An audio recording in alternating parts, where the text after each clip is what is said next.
This is part 5 of the RoadMap course. Now, before you go any further, make sure you save this video for later because there's 10 subtopics. So the module 4 is tailoring a business to your vision.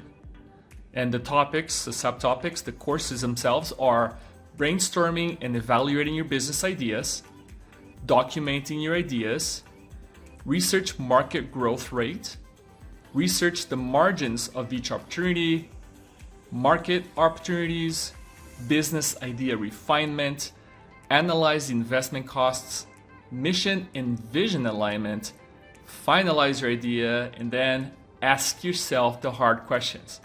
This last part, it really makes you reflect on all of the modules to now. We've only really done 2 or 3, but you have to have an idea of what you want to do.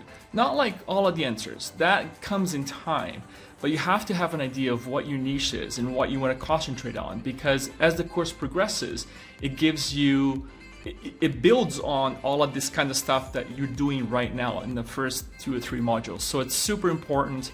Again, a ton of knowledge. This is the RoadMap 3.0. It's the only course I promote, and stay tuned for part 6.